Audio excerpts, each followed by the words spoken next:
乌克兰独立至今已经先后换了6任总统，这里头有亲手埋造苏联自废武功的狡狐，有引狼入室监守自盗的大管家，有在欧美跟俄罗斯之间反复横跳的前厂长，还有比泽连斯基更激进的抗俄第一人，更有一位倒向西方卖力讨好老美欢心的戏子总统。他们轮番登场，你方唱罢我登场，把原本就步履维艰的乌克兰给折腾得死去活来。但很多人或许忘了，30多年前刚刚独立的乌克兰手里攥着的是一副什么样的天胡好牌。他拥有上帝馈赠的能钻出油的黑土地，占了全世界黑土总面积的1/4，是名副其实的欧洲粮仓。他一夜之间成了世界第3大核武国，手里握着比英法中3国加起来还多的核弹头。他还能造航空母舰，造全世界威力最大的洲际弹道导弹 SS-18萨弹。一个国家生下来就手握王炸，既是欧洲粮仓，又是核武大国，工业强权。面对这种天胡开局，前后6任总统究竟是如何将原本欧洲粮仓一步步推向深渊的？今天我们就来聊聊乌克兰这30年的血泪史。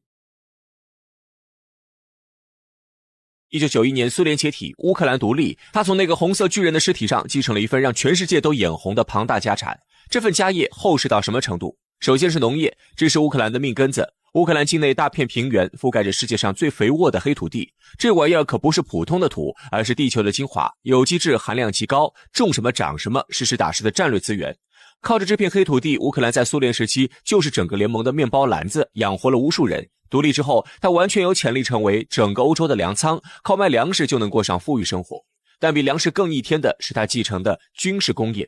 那不是几家工厂，而是一个完整的能与世界顶级强权掰手腕的军工体系。在乌克兰东部的第聂伯罗彼得罗夫斯克坐落着苏联最核心的2大军工巨头，南方机械制造厂和南方设计局。这是什么地方？这是苏联核威慑力量的心脏，是末日武器的锻造炉，全世界令人闻风丧胆的洲际弹道导弹。比如能把美国一次性送回17时代的 SS-18萨弹导弹，就是在这里设计和生产的。冷战时期，美国人一听到南方设计局这个名字就睡不着觉。往北走，在哈尔科夫是苏联的坦克之城，这里有大名鼎鼎的马雷舍夫工厂和莫洛佐夫设计局，堪称钢铁洪流的摇篮。从二战时扭转战局的特34坦克，到冷战时期的主战坦克特64和特80，都是从这里源源不断的开出来的。苏联解体时，光是哈尔科夫装甲厂的仓库里就停着585辆坦克，但仅仅20多年后，这里却成了杂草丛生的坦克坟场。在基辅有安东诺夫设计局，人类航空史上的一个传奇。他不仅设计了各种军用运输机，还为了苏联的航天计划造出了独一无二的空中巨无霸安225梦想运输机。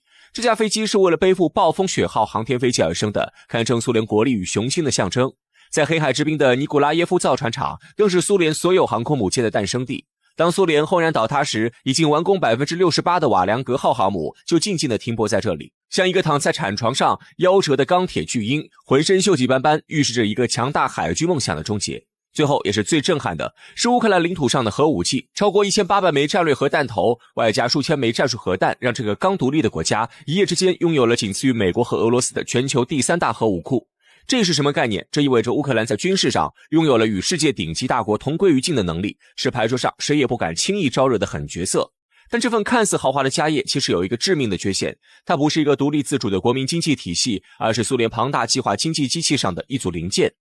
南方设计局的导弹需要上百个原苏联加盟国工厂提供配件，哈尔科夫的坦克发动机可能来自于乌拉尔，而那些核弹头虽然部署在乌克兰，但发射密码和指挥系统牢牢掌握在莫斯科手里。所以独立的那一刻，这些连接着整个苏联的经济和军事命脉瞬间就被切断了。乌克兰继承的不是一辆能开动的豪华跑车，而是一堆顶级零件，却没有说明书，也没有油。这种先天的结构性残疾注定了他如果不能进行一场极其聪明和谨慎的转型，崩溃几乎是必然的。很不幸，他遇到的第一位掌舵人就把他开进了沟里。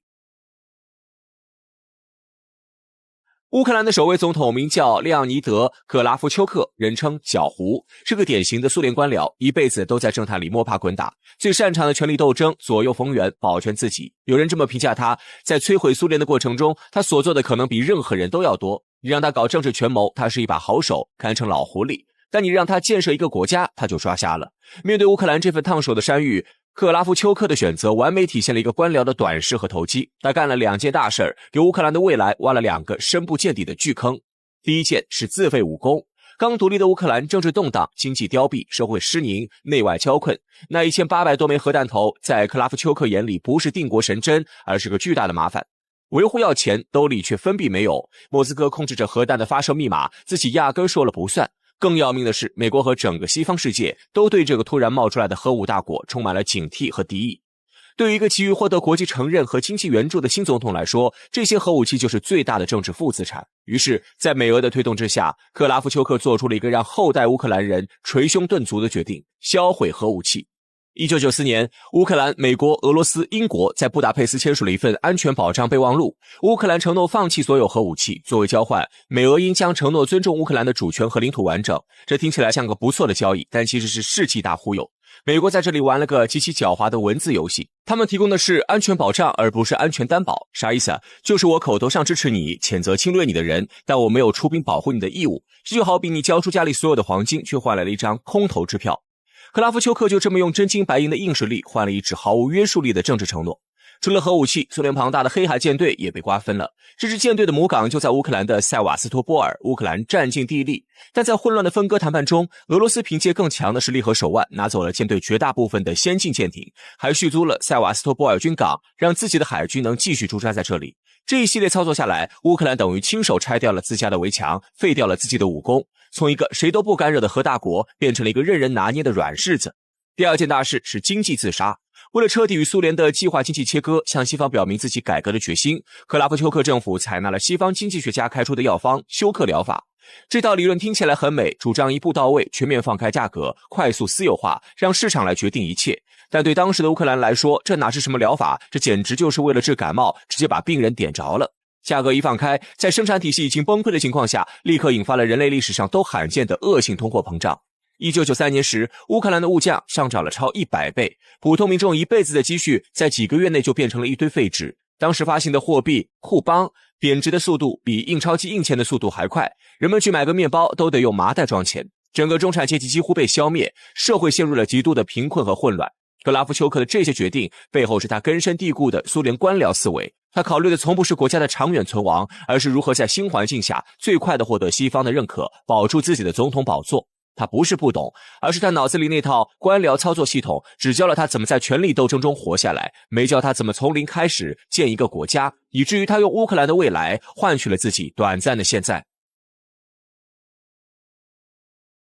如果说克拉夫丘克是那个拆掉自家防御的糊涂蛋，那接替他的第二任总统列昂尼德·库奇马就是那个引狼入室、坚守自盗的大管家。和克拉夫丘克不一样，库奇马不是搞意识形态出身的，而是苏联军工体系里的大厂长，长期担任南方机械制造厂的负责人，懂工业，懂生产，看起来似乎是带领乌克兰走出困境的合适人选。但他上台后，却亲手把乌克兰推进了寡头横行的深渊。克拉夫丘克的休克疗法摧毁了旧的经济秩序，却没能建立起新的秩序，留下了一个巨大的权力真空。对此，库奇马和他的蒂涅博罗邦，一批来自他老家蒂涅博罗彼得罗夫斯克的亲信和商人们迅速填补了这个真空。他们打着私有化的旗号，开始了一场对国有资产的疯狂掠夺。这场掠夺有多无耻？最典型的案例就是欧洲最大的钢铁厂之一克里沃罗格钢铁厂的私有化。这座能生产乌克兰 20% 钢铁的巨型企业是国家工业的明珠，但在2004年，库奇马政府搞了一场所谓的公开拍卖，并设置了极其苛刻的条件，规定竞标者在过去3年里必须每年在乌克兰生产超过100万吨焦炭。这个条件直接把所有的外国钢铁巨头都挡在了门外。最后，这家价值数十亿美元的钢厂被库奇马的女婿维克托·平丘克和另一位寡头组成的财团以区区8亿美元的白菜价收入囊中。而当时，像美国钢铁和 LNM 集团这样的国际巨头开出的价码是15亿美元现金，外加12亿美元投资。这哪是私有化，这就是明抢。在库奇马执政的10年里，类似的私有化在乌克兰轮番上演，能源、媒体、化工、机械，这些苏联时代留下的宝贵家产被一个个寡头家族瓜分殆尽。像后来大名鼎鼎的天然气公主季莫申科，就是靠着做俄罗斯天然气的中间商，积累了100亿身家，成了掌控国家能源命脉的寡头。而这个过程也催生了一个全新的畸形的统治阶层——寡头。他们不创造财富，只是财富的搬运工。他们通过垄断国家经济命脉，趴在国家身上吸血。更可怕的是，这些寡头富可敌国之后，并不满足于只做生意，他们甚至妄图收买整个国家。他们控制议员，操纵选举，他们收买法官，让法律成为自己的家奴。他们创办电视台和报纸，控制舆论，为自己的利益摇旗呐喊。国家公器彻底沦为了寡头的私产。这个时代的黑暗在贡加泽案中暴露无遗。格奥尔基·贡加泽是一位敢于揭露高层腐败的记者，但在2000年他被绑架后斩首，随后库奇马的保镖爆出了一盘录音带，里面是库奇马和下属商量如何处理掉这名记者的对话。这则丑闻迅速震惊世界，但在寡头控制的司法体系下，库奇马最终安然无恙。这件事也发出了一个冰冷的信号，在乌克兰，权力可以凌驾于一切之上，包括生命。库奇马搞出的这套寡头体系，看似在休克疗法的废墟上建立了一种稳定，实际上是给乌克兰套上了双重枷锁。这些寡头的财富要么深度绑定俄罗斯的能源，要么存放在西方的银行里。这就意味着，无论莫斯科还是华盛顿，谁都能通过拿捏这些寡头来轻松操纵乌克兰的国运。库奇马不仅创造了一个腐败的国度，更创造了一个主权被俘获的国家，为日后东西方势力在乌克兰的反复拉锯埋下了最致命的伏笔。乌克兰的故事从独立的第一天起就写满了悲剧。第一任大当家克拉夫丘克亲手拆掉了自家的围墙，废了自家的武功，把一手王炸变成了任人拿捏的软柿子。第二任掌门人库奇马刚打开了家门，请强盗们进来，把祖宗留下的家产分了个精光，养肥了一群只忠于自己钱包的寡头。家底被败光，主权被出卖，乌克兰的悲剧还远没有结束。接下来登场的有在脸上涂满橙色油彩的所谓革命家，有在东西方之间摇摆不定的亲俄派总统，还有一个卖糖果出身的巧克力大王。他们又将如何把这个早已千疮百孔的国家一步步推向分裂动荡的深渊？下集我们接着聊。1991年苏联解体时，乌克兰开局手里攥着核武器、黑土地、航母工厂，一副天胡好牌，结果让头两任总统，一个官僚克拉夫丘克，一个厂长库奇马，三下五除二给掰了个精光，一个自废武功，一个坚守自盗，把乌克兰硬是给搞成了一个寡头横行的烂摊子。这烂摊子烂到什么程度？烂到2004年总统大选，库奇马为了把位子传给他指定的接班人亚努科维奇，直接在选票上动手脚，硬是把对手的票变没了。这下可捅了马蜂窝。乌克兰人一看，好家伙，牌桌上的钱被你们这帮寡头分了也就算了，现在连牌桌都想直接掀了。于是一场席卷全国的抗议爆发了。基辅的独立广场上，几十万人涌上街头，挥舞着橙色的旗帜，把整个城市变成了一片橙色的海洋。这就是所谓的橙色革命。当然，这背后少不了美国佬的身影。他们通过各种基金会砸了6500万美元，又是请公关公司设计标志，又是发动媒体造势，把一场街头运动包装成了一场追求民主自由的盛大派对。这场派对的最终结果是乌克兰最高法院宣布选举无效，重新进行投票。最终，那个差点被做掉的候选人维克多·尤先科成功当选总统。乌克兰人认为赶走了旧寡头，迎来了革命领袖，好日子就要来了。但他们很快就会发现，这哪是什么革命，这不过是换了一批人，用更华丽的姿势接着败家而已。新上任的总统尤先科在西方媒体的包装下，仿若是个悲情英雄。他在竞选时离奇中毒，因此毁容，一张英俊的脸从此变得坑坑洼洼，差点就去见了上帝。带着这副尊容上台，简直就是西方眼中被迫害的民主斗士的完美化身。而他最重要的革命盟友是被称为天然气公主的季莫申科。这位大姐头顶着标志性的麻花辫，靠倒卖俄罗斯天然气发家，是乌克兰最有权势的女寡头。一个是被毒害的橙色王子，一个是精明强干的天然气公主，这两人就这么水灵灵的联手推翻了旧政权，一个成了总统，一个当上了总理，本该是一段佳话。可惜有一小船在权力的汪洋大海里说翻就翻。尤先科当上总统，屁股还没坐热，才8个月就直接把季莫申科的总理职务给解除了。理由是啥？腐败内斗。这理由听着就可笑，你们这帮寡头代理人，谁屁股底下是干净的？说白了就是分赃不均。从此乌克兰政坛就变成了这两个人的二人转，今天你阻隔，明天我拆台，今天你解散议会，明天我弹劾总统。整个国家的机器因为这两个人的私怨几近瘫痪，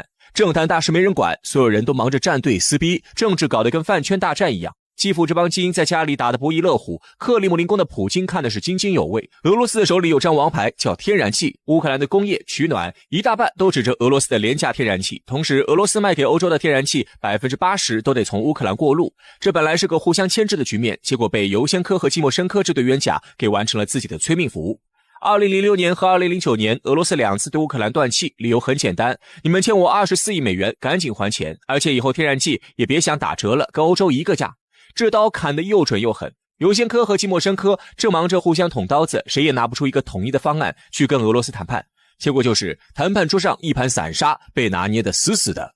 2009年1月，正是一年中最冷的时候，结果俄罗斯阀门一关，乌克兰瞬间就傻眼了，工厂停工，更要命的是，无数的家庭、学校、医院在零下10几度的严寒里没了暖气。普通民众在家里冻得瑟瑟发抖，电视上却是总统和总理互相指责对方卖国。这场由政治内斗引发的民生灾难，让乌克兰人彻底看清了这帮革命家的真面目。所谓的橙色革命许诺给他们一个欧洲梦，结果给他们的却是一个冰冷的冬天。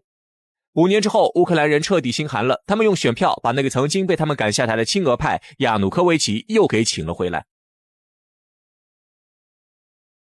亚努科维奇能回来，不是因为他有多好，纯粹是靠同行衬托。乌克兰人被那帮橙色革命家折腾了5年，实在是怕了，觉得还不如选个老熟人，起码能跟俄罗斯搞好关系，让大家安安生生过日子。这位来自顿涅茨克矿区的工人子弟上台后确实没搞那么多虚头巴脑的政治斗争，他一门心思就干一件事，搞钱。怎么搞钱？把整个国家变成他家族和他背后那个顿涅茨克寡头集团的提款机。他那个原本是牙医的大儿子亚历山大摇身一变成了身家5亿多美元的超级富豪，不仅一心在乌克兰各行业分一杯羹，还一度控制着乌克兰的安全部队。小儿子也混成了国会议员。2013年，亚努科维奇做了一个决定，直接把乌克兰送上了快车道，只不过是开往深渊的快车道。他宣布暂停有关与欧盟签署联系国协定的准备工作。这事不能简单的看成是他亲俄，这背后是一笔赤裸裸的经济账。欧盟那边的意思是想跟我混可以，但你得先接受国际货币基金组织的条件，勒紧裤腰带过日子，还得把市场全打开。这对严重依赖俄市场的乌克兰东部工业区来说，跟自杀没区别。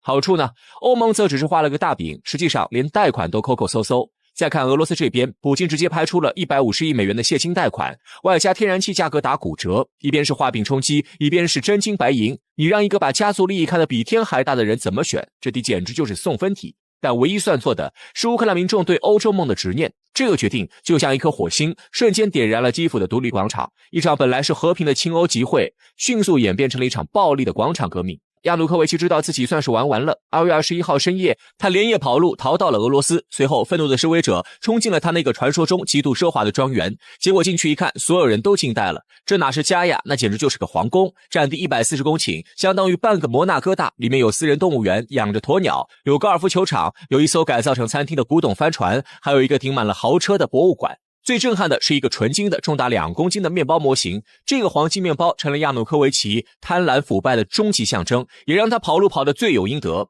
但基辅广场上的人们在欢呼时，没意识到他们付出了多大的代价。亚努科维奇再烂，也是东部和南部亲俄选民选出来的总统，你用暴力把他赶走，在那些人看来，这就是一场非法的政变。关键时期，俄方迅速转向军事解决方案，兵不血刃地拿下了克里米亚。广场上的欢呼成了乌克兰日后兴病的赞歌。国家分裂，战火纷飞，乌克兰急需一个能收拾烂摊子的强人。这时候，一个卖糖果起家的亿万富翁，人称巧克力大王的波罗申科，把自己包装成了一个能团结国家的战士总统，成功当选。他上台时许下3大承诺：迅速结束战争，严厉打击腐败，卖掉自己的如盛巧克力公司以示清白。结果他一个都没做到。他接手的是一个已经开打内战的国家，乌克兰政府军在顿巴斯被亲俄武装打得落花流水，没办法，打不过只能上谈判桌。2015年，波罗申科被迫签署了第2份明斯克协议。这份协议本质上就是个坑。协议规定，乌克兰你得先修改宪法，给顿巴斯地区特殊地位，让他们自己搞选举，然后俄罗斯才会把边境控制权还给你。这哪能同意啊？任何一个乌克兰总统真要这么干了，第2天就得被唾沫星子淹死，国家经济被拖得半死不活。可就在国家遭难、人民流血的时候，波罗申科总统的个人财富就像坐了火箭一样往上涨。他承诺要卖的巧克力公司不仅没卖，生意还越做越大，连开在俄罗斯的工厂都在照常纳税。根据福布斯的数据，他上任时身家13亿美元，干了5年总统，卸任时还是这么多，一分没少。尤其是在战争最惨烈的2014年，乌克兰 GDP 暴跌 8.2%， 而他个人旗下企业的收入却猛增了7倍。一边是国难当头，一边是总统发财，这种鲜明的对比是对乌克兰人民最无情的嘲讽和背叛。波罗申科这个人简直就是前面几个败家子的集大成者，他有尤先科的亲西方口号，有亚努科维奇的寡头贪婪，更有一种踩在战争废墟上数天的冷血和虚伪。他的失败标志着乌克兰整个后苏联时代的政治精英，从亲俄的到亲西方的，从官僚到寡头，在乌克兰民众眼里已经几近信誉破产。从尤先科的内斗到亚努科维奇的跑路，再到波罗申科的虚伪，这3任总统像接力赛一样，无形中把乌克兰一步步推向了分裂和战争的深渊。他们换着姿势去败乌克兰的主权、领土，也几乎败光了民众最后的信任。在被所有类型的政客轮番欺骗和背叛之后，已经彻底绝望的乌克兰人做出了一个让全世界都大跌眼镜的决定。他们放弃了所有职业政客，把选票投给了一个只在电视剧里演过总统的喜剧演员。当一个国家的人民宁愿相信一个虚构的角色，也不愿再相信任何一个真实的政客时，这本身就是这个国家最大的悲剧。现在舞台已经搭好，聚光灯亮起，乌克兰命运大戏的最后一幕即将上演。那个叫泽连斯基的喜剧演员正从荧幕里走出来，走向现实。他能力挽狂澜吗？我们下集接着聊。2019年，弗拉基米尔·泽连斯基，一个在电视剧里扮演总统的喜剧演员，以73%的压倒性支持率真的当上了总统。此时的乌克兰人民把所有的绝望和最后的希望都寄托在了这个政治素人身上。一晃5年多过去，今天世界对他的评价是撕裂的。在西方媒体的聚光灯下，他是被捧上神坛的头号梦想家，甚至能跟丘吉尔、马丁·路德·金和曼德拉比肩。而在地球的另一端，他则是因为一己私利把乌克兰拖入万劫不复深渊的罪人，一个天真到无可救药，最终压垮骆驼的最后一根稻草。那么究竟该如何定义戏子出身的泽连斯基？在政治的绞肉机里压出西方的他又会何去何从？今天我们就拨开历史的迷雾，用最理性的视角看看这位被绝望的民意推上舞台的演员是如何在一系列关键的历史十字路口做出选择，最终亲手关上了和平的每一扇门，并把他的国家一步步带入了这场无尽的战争泥潭。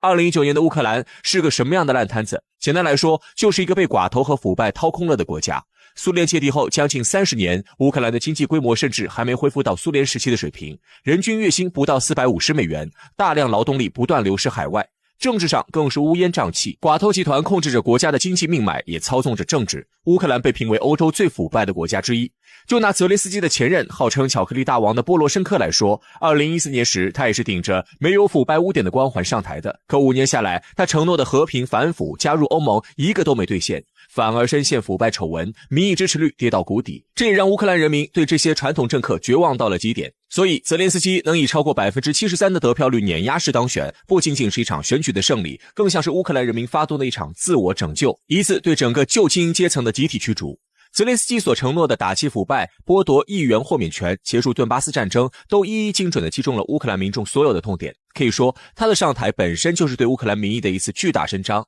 但是，一个演员真的能治理好一个国家吗？首先，他屁股底下就不干净。泽连斯基的竞选之路离不开乌克兰最富争议的寡头之一伊戈尔·科洛莫伊斯基的支持。他的成名作《人民公仆》就在科洛莫伊斯基旗下的电视频道播出。他的首席竞选顾问也是科洛莫伊斯基的私人律师。虽然泽连斯基上台后，尤其是在战争爆发后，为了迎合西方，最终还是对科洛莫伊斯基动了手，将其逮捕并抄家，但这并不能洗刷他最初与寡头之间那说不清道不明的关系。他所谓反寡头的承诺从一开始就蒙上了一层虚伪的阴影。更致命的是，他政治上的极度天真。他给乌克兰人民开出了一张无法兑现的支票，这张支票上写着2个互相矛盾的承诺，一边是通过谈判实现和平，另一边是彻底倒向西方，通过全民公投加入欧盟和北约。可明眼人都知道，这压根就是一个不可能完成的承诺。任何一个对地缘政治有基本常识的人都明白，乌克兰不可能既要西方的安全保障，又要跟东边的邻居相安无事，因为你不可能同时骑上2匹朝着相反方向狂奔的马。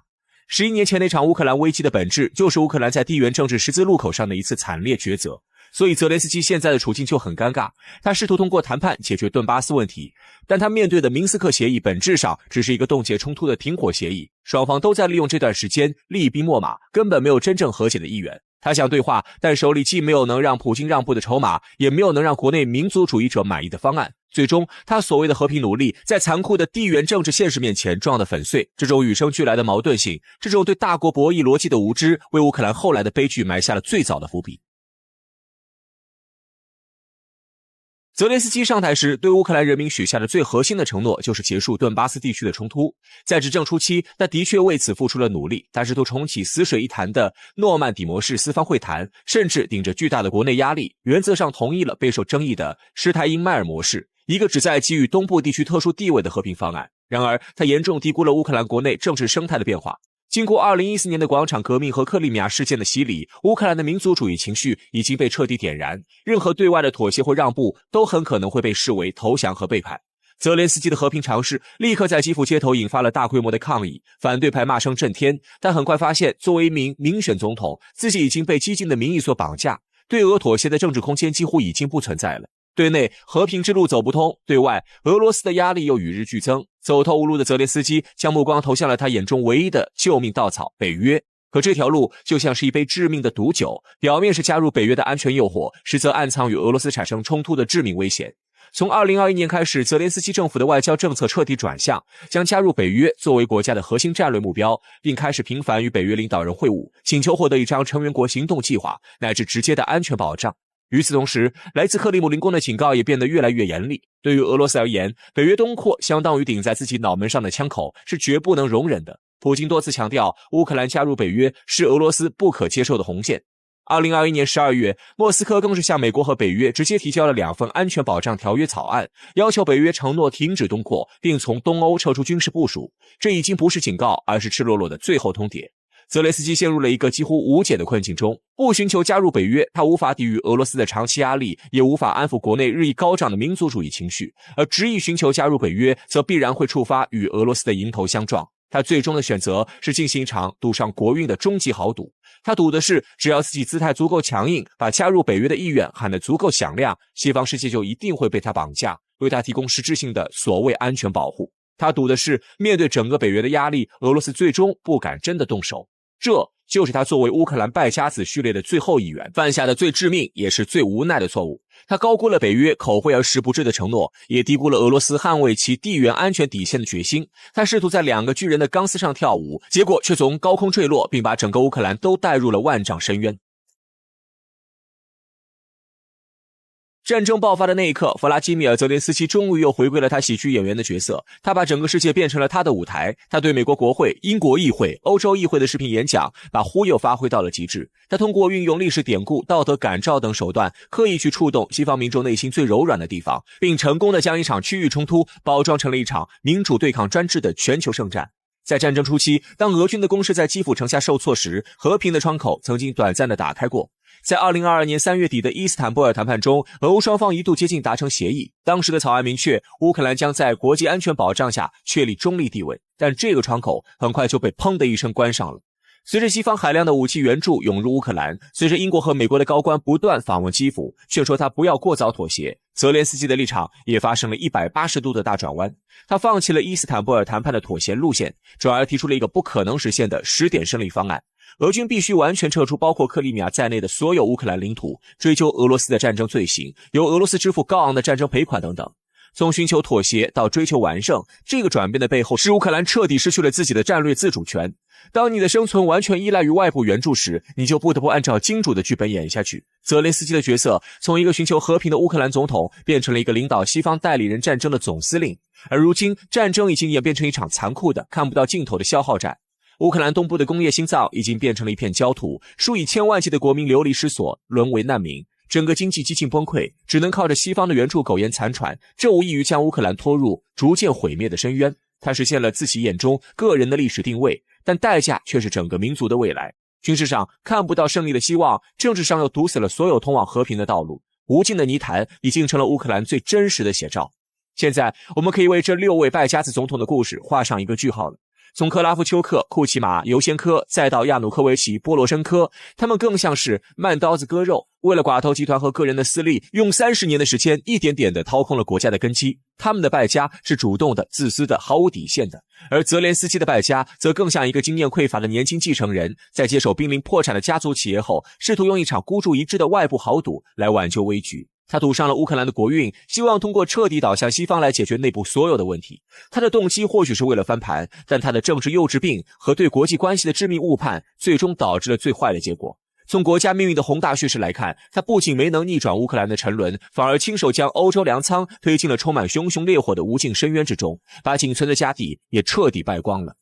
当硝烟散尽，欧洲粮仓只剩下余烬，历史终归会记录下这位喜剧演员执政时的一切。但人们争论的或许是他究竟是点燃希望的普罗米修斯，还是引来末日天火的浮士德。